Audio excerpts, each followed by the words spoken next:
우리 한국 사람은 빨리빨리를 너무 좋아하죠. 동남아 여행을 가도 빨리빨리 하면서 가이드들이 한국 사람들 이야기를 잘 흉내낸다는 이야기를 제가 들은 적이 있습니다.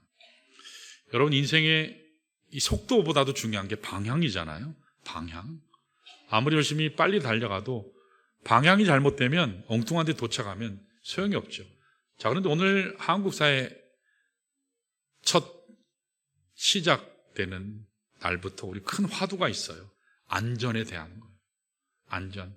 우리 무안에 정말 안타까운 항공기 참사 사건이 일어나지 않았습니까?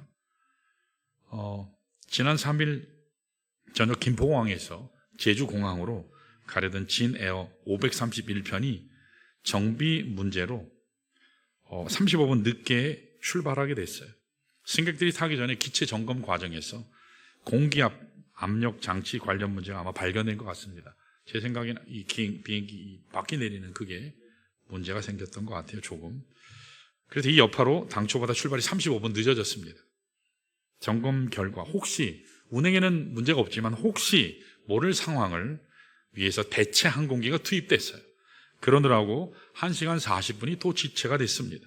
그래서 결국 이 비행기가 예정보다 2시간 17분 늦게 출발해서 밤 12시에 김포공항에서 이륙한 이 비행기가 제주공항 게이트에 도착하는 것이 밤 10시 59분이었습니다.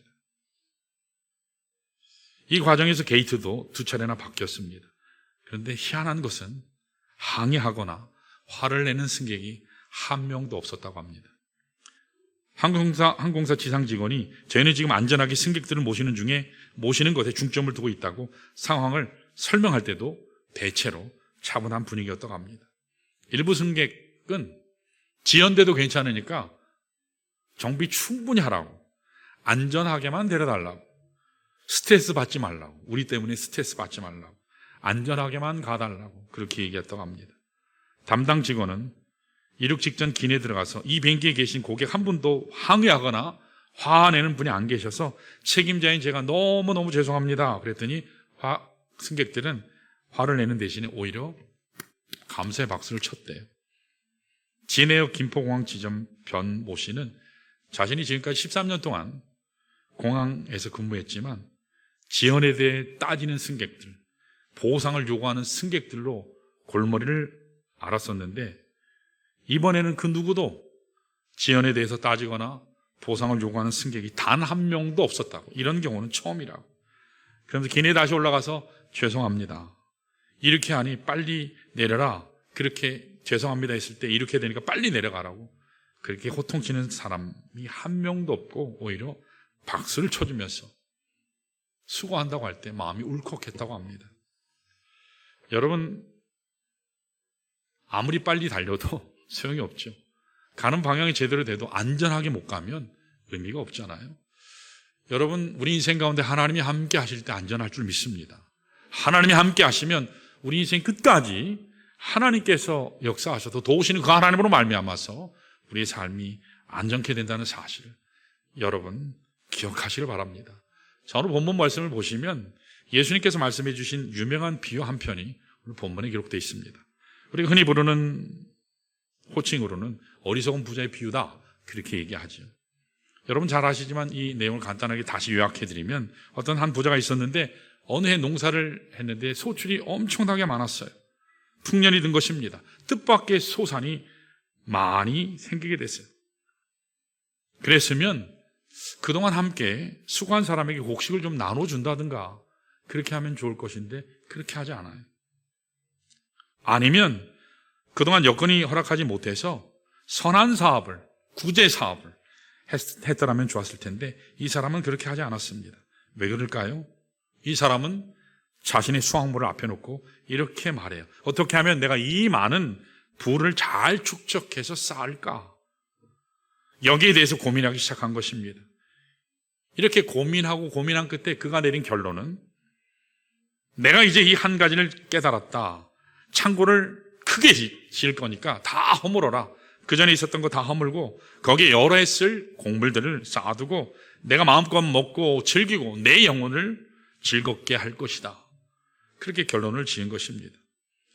여러분 어떻게 보면 나에게 주어진 물건이니까, 물질이니까 내 마음대로 사용하는 건 뭐가 문제겠습니까? 누구도 탓할 수가 없죠. 내가 그동안 열심히 일해서 얻은 나의 소산, 나의 소출이니까 얼마든지 나의 권리지요.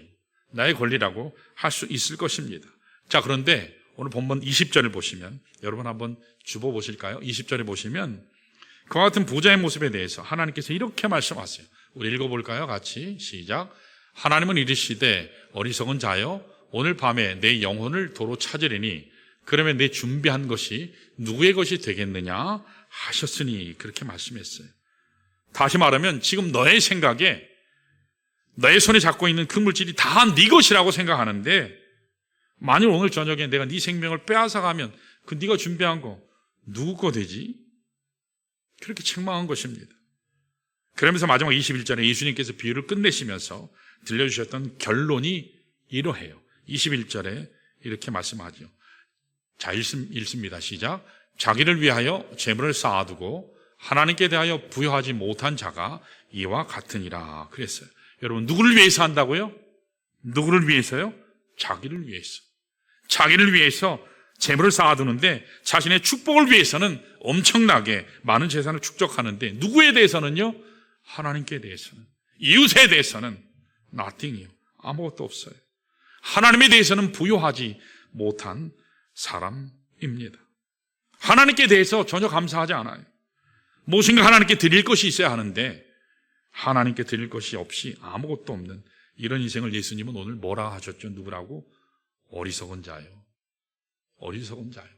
그렇게 말씀해요. 사랑하는 여러분, 여기 그런데 우리가 주의해야 될 것이 하나가 있어요. 우리 주님은 물질 그 자체를 정죄하시지 않아요. 여러분, 모두가 다 부자 되시기를 축원합니다. 모두가 다 잘 되시기를 바라요. 우리 믿음의 조상들을 보면 다 부자였어요. 아브라함 부자예요.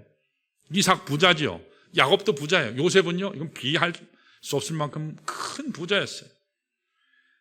하나님은 가난하게 살라고 말씀하신 적이 없어요. 거룩하게 살라 했지, 정결하게 살라 했지, 가난하게 살라 하시지 않았어요. 부자라고 하는 것이 죄는 아니에요. 돈이 그 자체가 악은 아니에요. 돈은 중립적인 가치거든요. 부자가 되고 물질의 복 자체를 잘못되었다, 우리 주님께서는 결코 그렇게 말씀하시지 않아요. 그러니까 여기 예수님께서 어리석다 책망하신 것은 그에게 주어진 부요함 자체를 책망한 것이 아니라 이 부요함에 대한 방향, 이 디렉션, 방향에 대해서 말씀하고 계는 거예요. 나를 향한 부요함이 아니고 나만을 위한 물질이 축복이라고 하는 것은 가치 없다고 말씀하는 거예요. 나에게 주어진 물질이라고 할지라도 그것이 하나님을 향해서 드려지게 되고 하나님을 향해 부유한 인생이 되어져야지 축복이 되고, 그럴 때 기쁨이 됨을 말씀해 주고 계세요. 자, 이런 의미에서 오늘 우리가 여기 본문을 말씀 들어가기 전에 두 가지 질문이 필요합니다. 자, 한번 질문 스스로 해보세요. 여러분들에게 주어진 물질이나 주어진 여건이 여러분의 노력만으로, 수고만으로 주어졌다고 생각하세요? 질문을 한번 해보세요. 아니죠. 하나님이 주신 거예요. 그리고 나와 함께한 누군가의 도움이 있었기 때문에 내게 물질이 주어지는 거예요. 더 나가서 한 걸음 더 나가서 질문이 뭐냐? 그러면 주어진 물질, 그 여건을 가지고 과연 나는 누구를 위해서, 무엇을 위해서 사용할 것인가? 질문하셔야 합니다. 나만을 위한 시간, 나만을 위한 물질, 나만을 위한 축복은 가치가 없습니다. 그러나 작은 것일지라도 하나님께 감사함으로 드려지게 되고 하나님의 목적으로 위해 쓰임받게 되고 하나님의 영광을 위해 쓰임받게 된다면 그것은 정말로 부유한 인생이 되는 겁니다. 그때 축복된 인생이 돼요. 흔히 많은 사람들이 인생을 평가할 때 스스로 평가하는 경향이 있어요. 이 정도면 나 잘 살았지, 스스로. 물론 필요해요. 스스로 잘 살았지. 내가 생각할 때 이 정도면 내가 잘났고, 내가 부자고, 내가 지성인이고, 난 성공했어. 그렇게 생각하시는데 사실 인생의 마지막 평가자가 누군지 아십니까? 하나님이세요. 하나님입니다. 하나님이 평가하는 거예요. 하나님이 부유하다고 하셔야지 진짜 부자예요. 아무리 내가 돈이 많아도 하나님이 인정하지 않는 부자는 진짜 부자가 못 돼요. 오늘 여러분 어떤 경우에도 하나님 앞에 부여한 인생 사시기를 축원합니다. 자, 본문을 통해서 하나님 앞에 그러면 어떻게 하면 우리가 부여한 인생을 살 수 있을까? 우리가 말씀을 좀 정리를 하기로 합니다. 자, 첫 번째로 따라할까요? 바른 안목이 필요하다. 쉽게 얘기하면 우리의 눈에 영안이 띄어야 돼요. 이거는 뷰에 대한 이야기예요. 관점. 보아야 될 것을 보는 인생의 안목이 되어야 되는 거거든요. 우리 주님께서도 늘 말씀하시죠. 귀 있는 자는 들을지어다. 들을 귀 있는 자는 들을지어다. 볼 눈이 있는 자는 볼지어다. 볼지어다. 들을지어다. 주님께서 굉장히 많이 말씀하셨잖아요. 이 뷰에 대한 얘기예요. 우리가 하나님 앞에서 감사하고 부유한 인생으로 살아가려면 여러분 우리의 뷰, 눈이 제대로 돼야 되거든요. 자, 오늘 본문의 13절에서 15절까지 보시면 오늘 본문의 배경이 나와요. 자, 우리 한번 볼까요? 13절 이렇게 나옵니다. 읽습니다. 시작. 무리 중에 한 사람이 이르되 선생님 내 형을 명하여 유산을 나와 나누게 하소서 하니. 여러분 사실 이게 예수님께서 오늘 비유를 말씀하신 그 동기 중에 하나가 아닌가 생각이 돼요. 하루는 어떤 사람이 예수님께 왔어요. 예수님, 재산 분쟁 문제가 생겼는데 이거 좀 해결해 주세요. 아버지가 유산을 나눠주는데 형제들이 아마 많았던 것 같아요. 분배하는 과정에 문제가 생긴 겁니다. 그때 메시아이신 예수님을 만나서 무엇을 도와달라고 하죠? 이 세상 문제를 해결해달라고 요청하고 있어요. 자, 14절 말씀을 보시면 주님이 아마 조금 언짢으셨던 것 같아요. 읽습니다. 시작. 이르시되 이 사람아 내가 나를 너희의 재판장이나 물건 나누는 자로 세웠느냐 하시고. 여러분 예수님이 이 땅에 왜 오셨죠? 우리의 죄에 대한 문제를 해결해 주시기에 오셨어요. 물건 나누는 이거 해결하는 이런 문제 해결하시기 위해서 오신 분이 아니거든요. 네가 만일 재산 상속에 관해서 문제가 생겼으면 재판장 찾아가야지 왜 날 찾아왔어? 이 재산 잘 아는 사람에게 맡겨야지. 그가 잘 처리할 거 아니야. 책망의 말씀이 담겨 있어요. 다시 말하면 예수님은 재산 문제 중재하려고 오신 게 아니라 우리의 죄악의 문제를 다루려고 오셨어요. 우리에게 영원한 세계를 가르쳐 주시기 위해서 오셨어요. 오직 하나님의 아들, 내가 아들이다, 내가 구원자다, 그 사실을 가르쳐 주시기 위해서 왔는데 이런 주님을 알아보지 못합니다. 주님의 신분, 주님의 사역에 대해서 정확하게 알아보지 못하고 세상 문제나 해결해 달라고 요청한 것이죠. 자, 어째서 메시아가 그 앞에 계시는데, 하나님의 거룩하신 아들이 그 앞에 계시는데, 천국 메시지를 가지신 주님 구원자가 그 앞에 서 계시는데 왜 이 사람은 그 주님을 알아보지 못했을까요? 그 이유가 15절에 나와요. 15절에 보면 이렇게 나와요. 읽습니다. 시작. 그들에게 이르시되 삼가 모든 탐심을 물리치라. 사람의 생명이 그 소유에 넉넉한 데 있지 아니하니라 하시고 그렇게 말씀하셨어요. 이유가 뭐라고요? 탐심 때문에. 여러분, 탐심이라고 하는 것은 물질을 소유하고 싶어하는 욕망을 말하죠. 나에게 주어진 정당한 물질에 대한 것을 탐심이라고 얘기하지 않아요. 그게 아니라 더 많이 갖고 싶어하는 잘못된 소유욕, 이것을 탐심, 그렇게 얘기합니다. 여러분, 내 마음속에 물질을 너무너무 사랑하고 물질을 너무 갖고 싶어하는 탐심이 찾아오기 시작하면 영적인 것이 보이지 않기 시작해요. 하나님이 보이지 않기 시작합니다. 영적인 축복의 세계가 내 눈에 들어오지 않아요. 여러분, 열왕기하 5장 6장에 보면 참 안타까운 사람 하나가 나와요. 게하시가 나오죠. 게하시 아시죠? 엘리사의 제자죠. 사환이라고 표현되어 있지만 목회 후보생이에요. 목회자 후보생. 하나님의 선지 동산에서 하나님의 종으로 준비되고자 하는 헌신한 사람이거든요. 게하시. 이 사람이야말로 그 심령 속에 탐심이 가득 차서 하나님의 뜻을 분별하지 못해서 책망들었던 대표적인 인물입니다. 이 게하시는 엘리사라고 하는 유명한 선지자, 그 밑에서 일했어요. 그가 하나님을 목도하고 하나님 앞에서 놀라운 은혜 그리고 놀라운 기적들을 행하는 것을 수시로 봤어요. 그걸 지켜봤던 장본인입니다.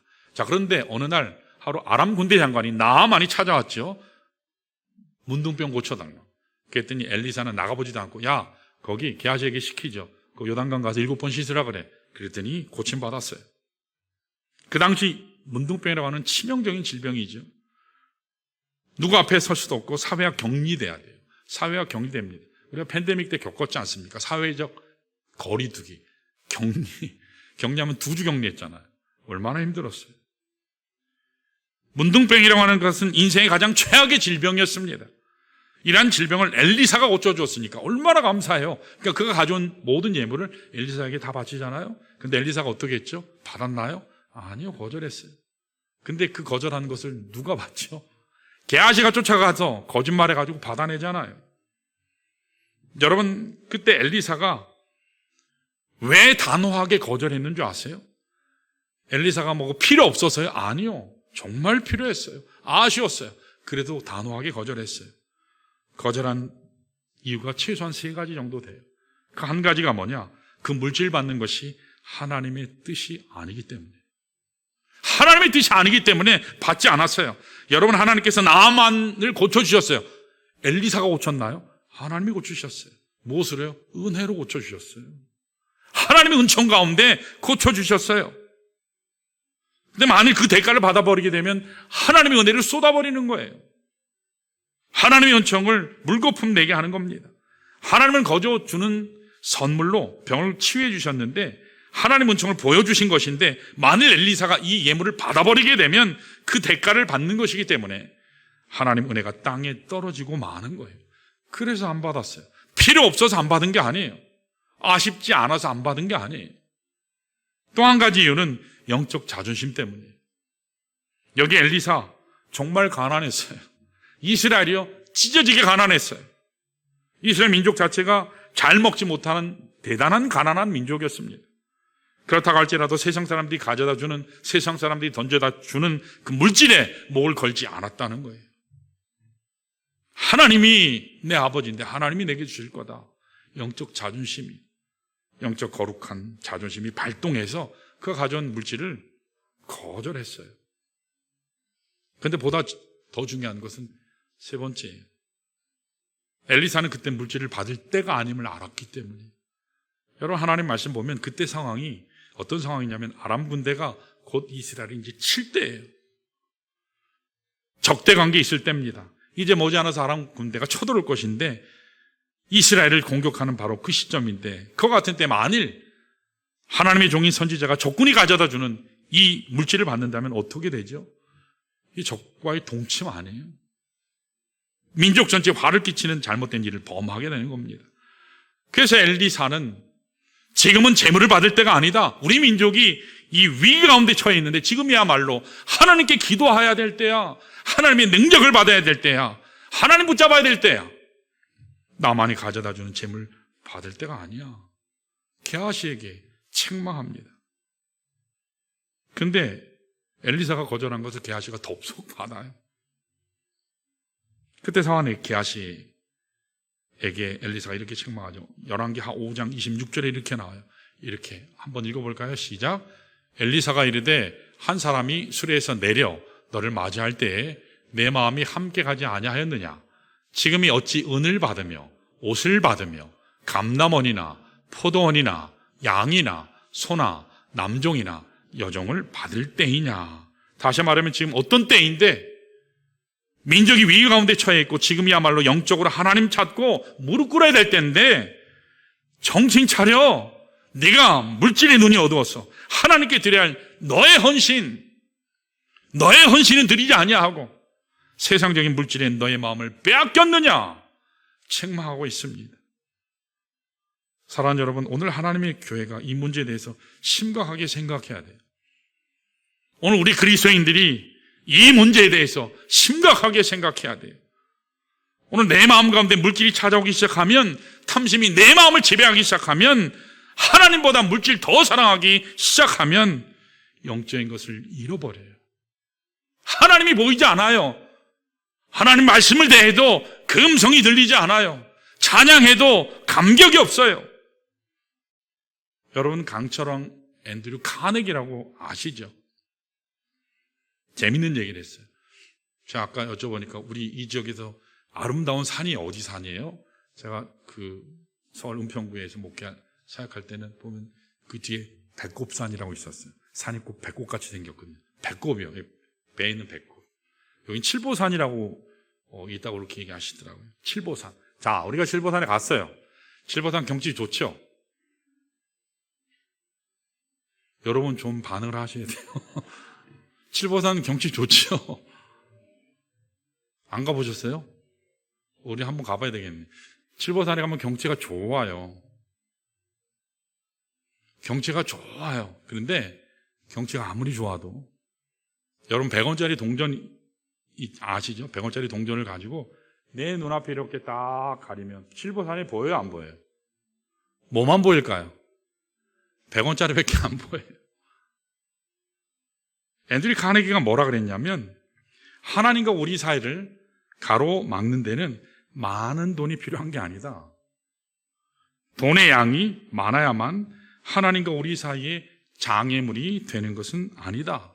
아주 적은 돈이라 할지라도 잘못된 위치가 있으면 내 눈에 오직 돈만 보이게 하는 그 위치에 돈을 내가 두게 되면 우리의 영안의 시력을 흐리게 만들 수 있다.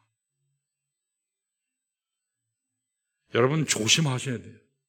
큰 돈, 작은 돈, 그게 문제가 아니라 물질의 양이 중요한 것이 아니라 물질 그 자체가, 탐심 그 자체가 내 마음에 들어오게 되면 하나님과 내 사이를 갈라지게 해요.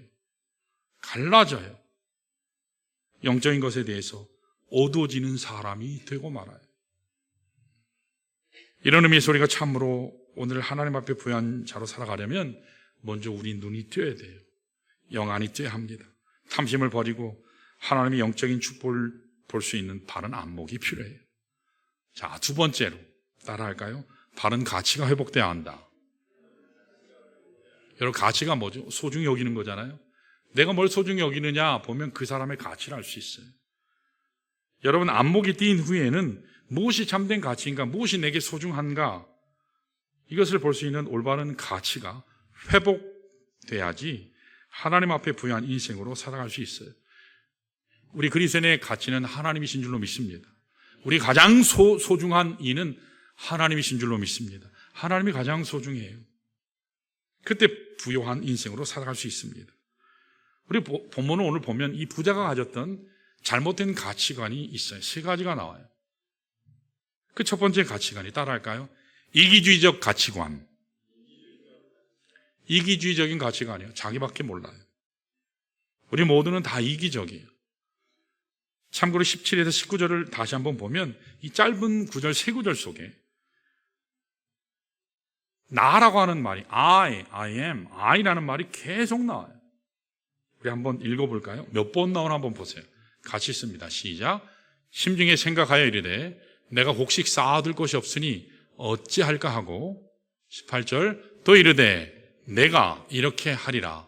내 곡간을 헐고 더 크게 짓고 내 모든 곡식과 물건을 거기 쌓아두리라. 19절 또 내가 내 영혼에게 이르되 영혼아 여러 해 쓸 물건을 많이 쌓아두었으니 평안히 쉬고 먹고 마시고 즐거워하자 하리라 하되. 몇 번 나왔어요? 특징이 하나님은 한마디도 안 나와요. 하나님은 한마디도 안 나와요. 하나님이란 단어는 발견할 수 없어요. 오직 나.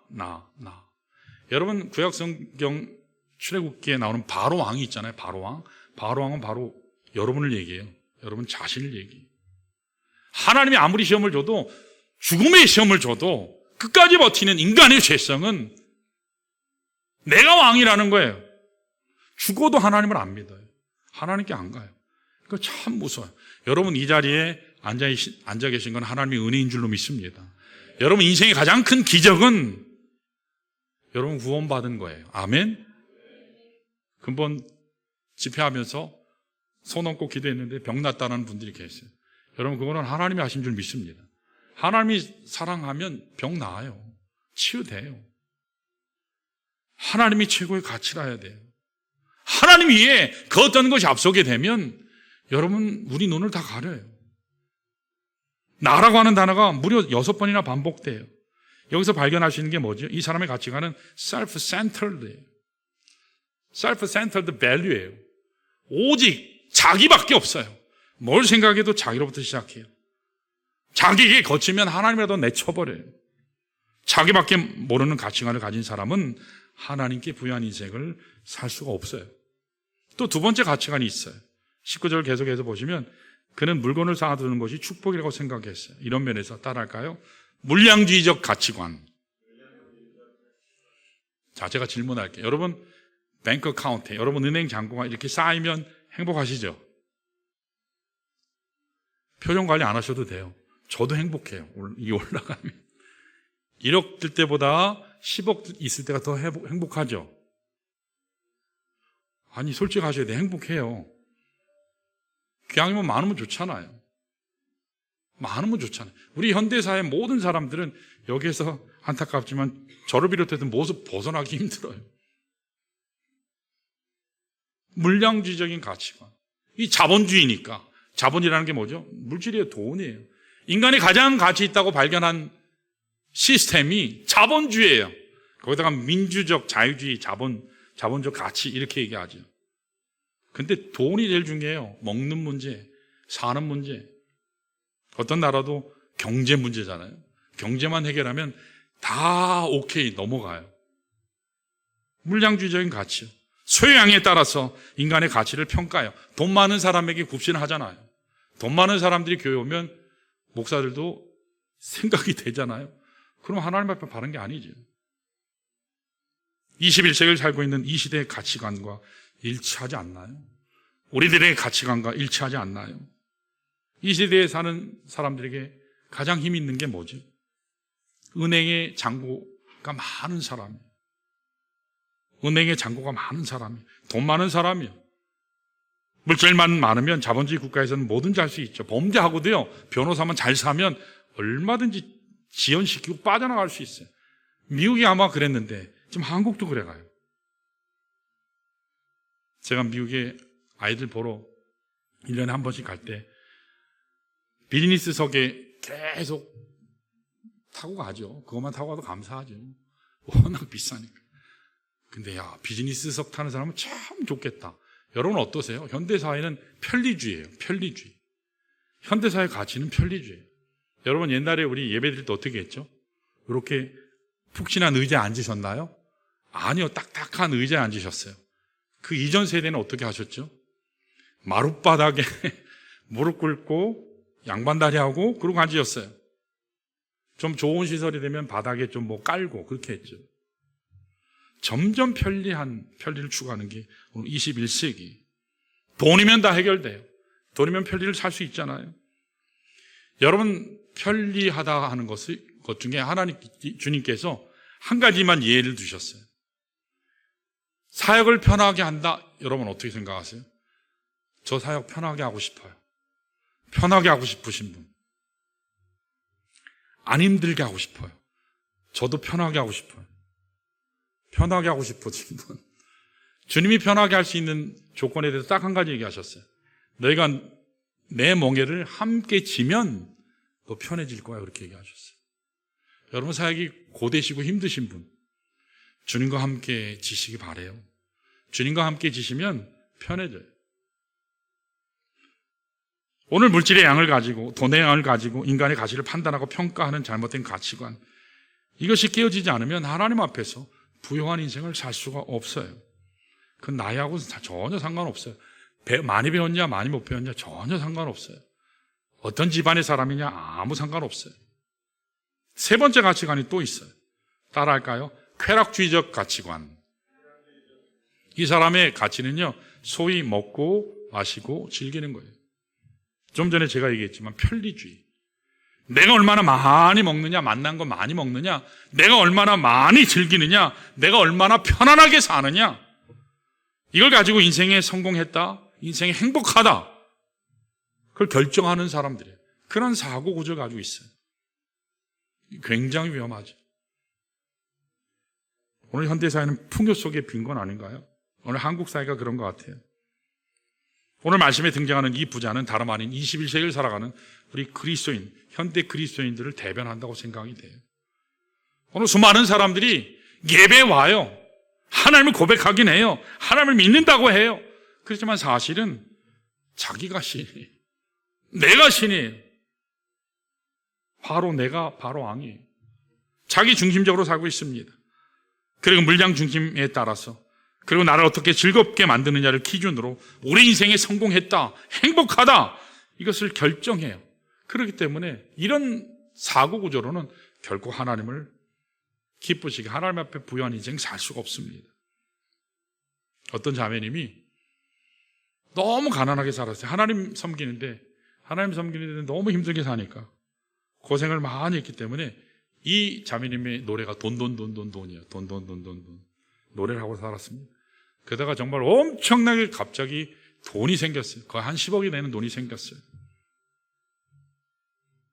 이분이 차를 몰고 가다가 큰 교통사고를 당해서 병원에 입원했는데 전신마비가 됐어요. 보상금으로 거의 한 10억을 받았어요. 아주 끔찍한 그런 사고가 났기 때문에 보상금으로 많이 그에게 준 거예요. 그때 이 자매가 기뻐했을까요? 할렐루야, 드디어 내가 돈 했더니 하나님께서 응답하셨다고 했을까요? 아니요. 그 자매는 그 돈보다리를 앞에 놓고 통곡했어요. 그렇게 내가 돈 했더니 하나님 돈다발을 제게 주셨네요. 근데 이 몸만 가져서 이 돈이 뭐가 소용이 있습니까? 이 돈 소용 없으니까 하나님 이 돈 다 드릴 테니까 저 원래대로 해주세요. 그렇게 통곡하면서 기도했대요. 여러분, 진짜 소중한 게 뭐죠? 건강이 소중해요. 자, 따라해 볼까요? 건강합시다. 건강하세요. 여러분, 가정이 소중해요. 여러분, 가족이 소중하잖아요. 가정이요. 여러분, 아들, 딸, 아내, 남편 소중히 여기셔야 돼요. 무엇보다도 중요한 것이 생명이에요. 생명이 정말 소중합니다. 다 잃어버리고 내가 가진 물질, 그게 뭐 소용이 있을까요? 이런 면에서 오늘 우리의 가치관이 바르게 돼야 돼요. 이 세상에 가장 중요한 것이 물질이 아니라 하나님이 가장 소중한 분이에요. 하나님이 내 인생의 최대 가치가 되는 순간 우리 인생의 물질을 뛰어넘어서 참으로 물질을 지배하며 사는 하나님께 부유한 인생 살게 된다는 사실을 여러분 기억하시기 바랍니다. 제가 아까 여기다가 비전의 약속 헌금 하시는 분들 명단을 싣겠다고 그랬죠. 그랬더니 일부 예배 때도 그랬는데 갑자기 거룩함이 아니라 엄청나게 숙연해져요. 여러분, 헌금에 대해서 목사가 얘기하면 성도들도 부담스러워하고 목사도 부담스러워요. 부담이 되다 보니까 가능하면 저를 비롯한 많은 한국교회 목사님들이 헌금 설교 웬만하면 안 해요. 저도 거의 안 해요. 재정부가 그게 저한테 제일 불만이에요. 헌금 설교 좀 하시라고. 네, 아멘 하셨어요. 왜 부담스러워하느냐? 잘 생각해 보세요. 왜 부담스러워할까? 하나님이 나의 최고 가치라고 하면서 헌금에 대한 얘기를 하면 왜 부담스러워할까? 내가 하나님께 헌금한다 하는 그 사실 자체가 빼앗긴다고 생각해요. 손해본다고 생각해요. 그런 마음이 있어요. 빼앗긴다 생각해요. 손해본다 생각해요. 차라리 내가 세상 은행에다 갖다가 저축하면 이자라도 붙는데 그건 내 건데 하나님께 드리면 내 게 아닌데. 여러분, 이런 마음이 우리에게 다 있어요. 하나님께 바치면 돈이 없어지는 것 같아요. 이런 마음의 태도는 사실 하나님을 신뢰하지 못하는 저 밑바닥의 불신앙이에요. 불신앙이에요. 하나님이 최대 가치가 되지 못하는 가치의 부재예요. 하나님을 가장 소중히 여긴다 하면서 하지 않아요. 그래서 예수님이 말씀하시잖아요. 네 보물이 있는 곳에 네 마음이 있어. 내 아내가 정말 보물이면, 내 남편이 정말 보물이고 내 자식이 보물이면 여러분 아무리 줘도 아깝지 않아요. 그거 뭐 손해본다고 생각하세요? 뺏긴다고 생각하세요? 그런 사람은 아무도 없어요. 이 말을 다른 말로 표현하면 정말 소중한 것에 나의 것을 아낌없이 투자하는 것, 그게 가능하거든요. 정말 하나님이 소중한 분이면 그분께 드리는 것은 아깝지 않게 돼요. 허비가 아니에요. 손해가 아니에요. 뺏기는 게 아니에요. 근데 우리 마음 가운데 그것이 부담되는 것은 아직도 우리 심령이 주께 온전히 드려지지 않았기 때문이에요. 그럴 가능성이 굉장히 많아요. 제가 다른 성도 간증하는 게 애매하니까 항상 제 자식 얘기를 하잖아요. 저희는 저희 교회 어려울 때 저희 아이들에게 학비 전혀 도와줄 수가 없었어요. 고통이었죠. 더군다나 미국에 아이가 넷이나 있으니까 남들이 보면 와, 미국에 아이들 넷이나 있으니까 목사님도 엄청나게 샐러리도 많이 받고 사례비도 많이 받고 하겠네. 아니, 확인해 보시면 알아요. 최종대 교회가 너무 어렵다 보니까 어쩔 때는 그냥 하나님 은혜로 그냥 살 때도 있고 그럴 때도 있었어요. 미국의 주립대학은 한 학기에 적게는 2천만 원, 한국 돈으로 많으면 2,500만 원 들어가요. 근데 네 녀석이 다녔어요. 이미 셋은 졸업했어요. 자, 그럼 얼마 학비 들었어요? 하나당 2억씩 들었죠. 돈을 얘기야 이렇게 눈이 동글동글해져. 2억씩 들었죠. 그 세 녀석이니까 6억 들었죠. 막둥이는 지금 대학교 3학년이에요. 여러분 최소한 7억, 8억. 여기 우리 동네 집 2채 살 수 있을걸? 그렇죠? 2채 살 수 있죠, 시세로. 받을 수 없으니까 그럼 하나님 주세요. 하나님께 받겠다. 하나님이 주시는 거예요. 여러분, 하나님 앞에 나의 삶을 최선을 다해서 드리면 하나님은 하나님 사이즈로 주실 줄 믿습니다. 하나님 사이즈로 주세요. 여러분, 하나님 앞에 인색하면 여러분 구원은 그레이스예요. 그냥 무조건적으로 은혜를 줘요. 그러나 내가 하나님께 드림의 삶이나 내가 하나님께 경건의 삶이나 제자의 삶은 달라요. 은혜가 아니에요. 내가 한 만큼 하나님이 주세요. 내가 한 만큼. 여러분, 천국은 다 가요. 영원한 생명은 이미 다 주어졌어요.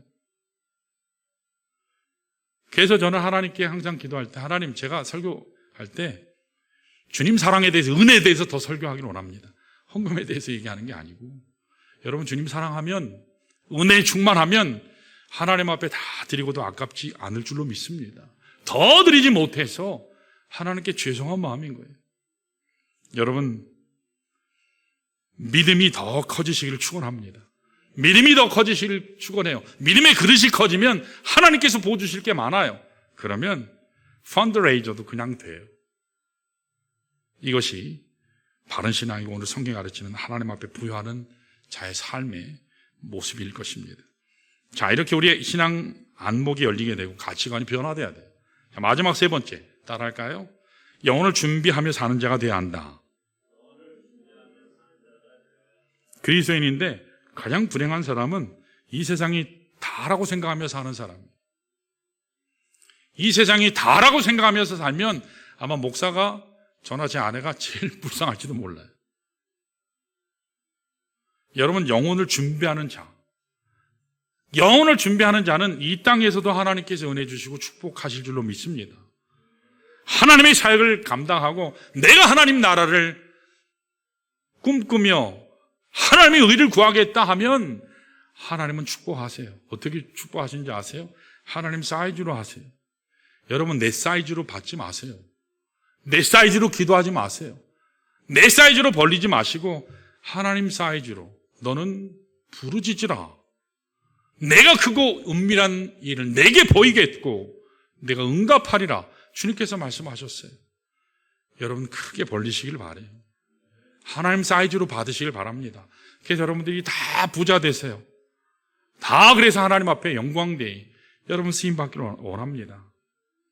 오늘 본문에 나오는 이 부자를 가장 어리석게 만든 게 뭐냐면, 이 부자는 이 세상 끝나고 나면 이 세상 너머에 영혼이 있다는 사실을 몰랐다는 거예요. 여러분, 영혼을 사는 사람은 이 땅에서 삶을 사는 자세가 달라요. 이것이 주님께서 네가 어리석다 하는 그 이유였습니다. 20절 다시 한번 볼까요? 이렇게 말씀하세요. 시작. 하나님은 이르시되 어리석은 자여, 오늘 밤에 내 영혼을 도로 찾으리니 그러면 내 준비한 것이 누구의 것이 되겠느냐 하셨으니 그랬어요. 여러분, 이 사람은 자기가 소유한 그 물질이 영원할 거라고 착각했어요. 영원할 거라고 착각했어요.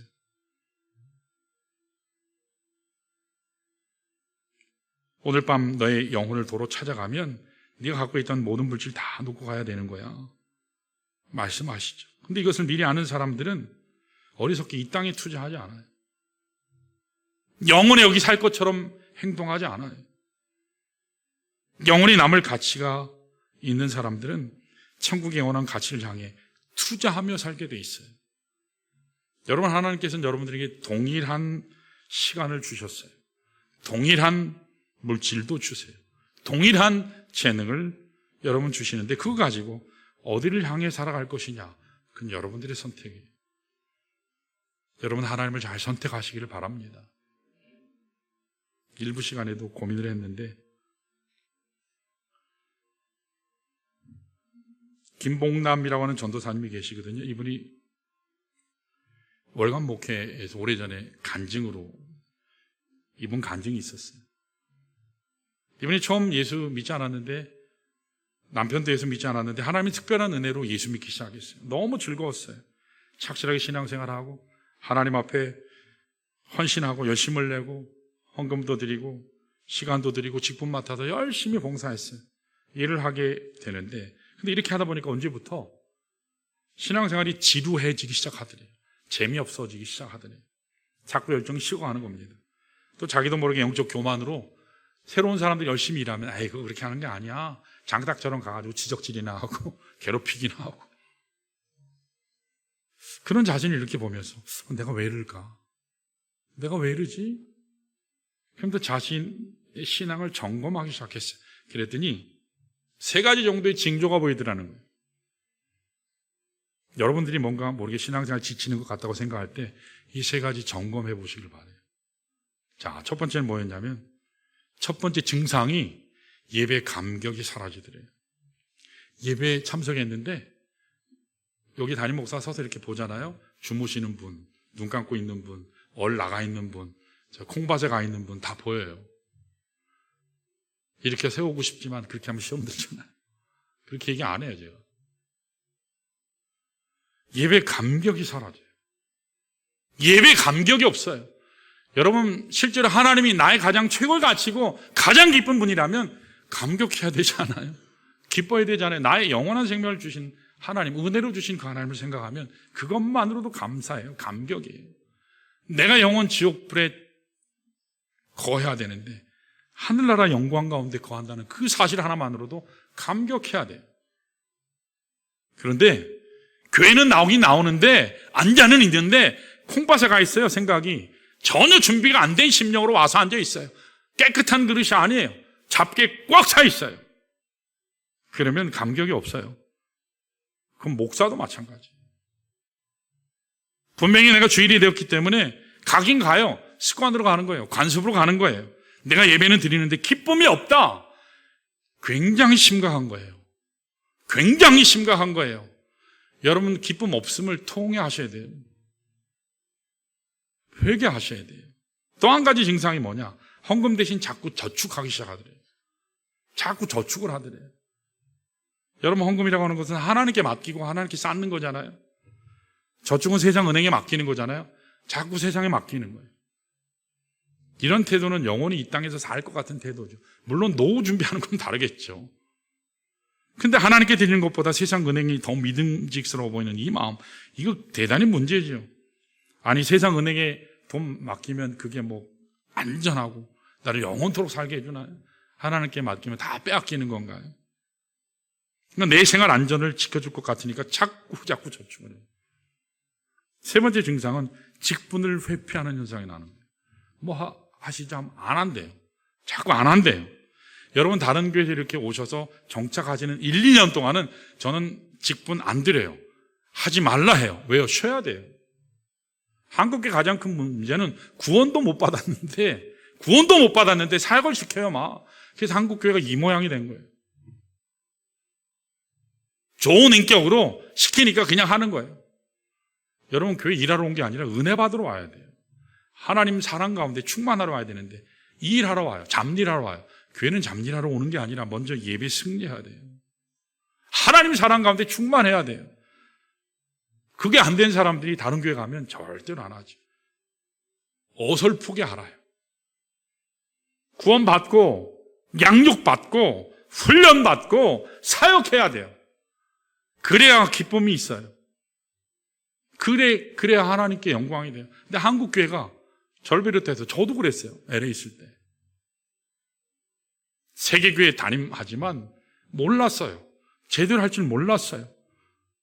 얼마나 성도들에게 미안하고 죄송하지 몰라요. 정신 들고 보니까 내가 잘못했구나. 구원도 못 받았는데 거듭나지도 않았는데 천국 백성도 아닌데 인격으로 하는 것도 하루 이틀이지 못해요. 그러니까 다른 교회 가거나 어떤 일 할 때 직분을 회피하게 돼. 그래서 할 수만 있으면 최소한으로 드리고 할 수만 있으면 할 수 없이 한 가지만 딱 하고 자꾸 회피하는 현상이 일어나요. 이렇게 미지근하게 신앙생활하는 이분 가정에 예기치 않은 사건이 일어났어요. 남편이 암에 걸렸어요. 결장암인데 이게 발전해서 대장암이 돼서 말기까지 가버렸어요. 그래서 얼마 살지 못하는 그 시간까지 갔어요. 그런 과정 가운데 4년 동안 암투병하다가 저축해 놓은 돈 다 쓰고 남편은 망가지고 몸이 비참할 정도로 망가지고 병도 고치지 못하고 그 생명이 점점 불이 꺼져갑니다. 이 김봉남 전도사님 기가 막히죠. 그때 비로소 무릎 꿇고 회개하면서 기도하는 것이 하나님 건강할 그때 남편 붙잡고 함께 주님 앞에 예배드릴 때가 그렇게 행복했었던 것을 제가 몰랐습니다. 눈물로 통회했어요. 이제는 남편 붙잡고 병원에서 하나님께 예배하는 그것만으로도 감사한 거예요. 두 번째로 고백한 것이 하나님 노후 대책이라고 은행에 돈 두었는데 과연 은행에 모아뒀던 그 돈이 내 남편의 불행을 막아주지 못하네요. 남편의 생명을 지켜주지 못했습니다. 내 돈 가지면 내 모든 거 해결할 줄 알았는데 착각이었습니다. 내가 이제 비로소 나의 남편의 생명의 주인이 하나님이신 것을 알았습니다. 내가 물질 신뢰하고 내가 물질 위해 살아왔습니다. 그러면서 통회하고 회개했어요.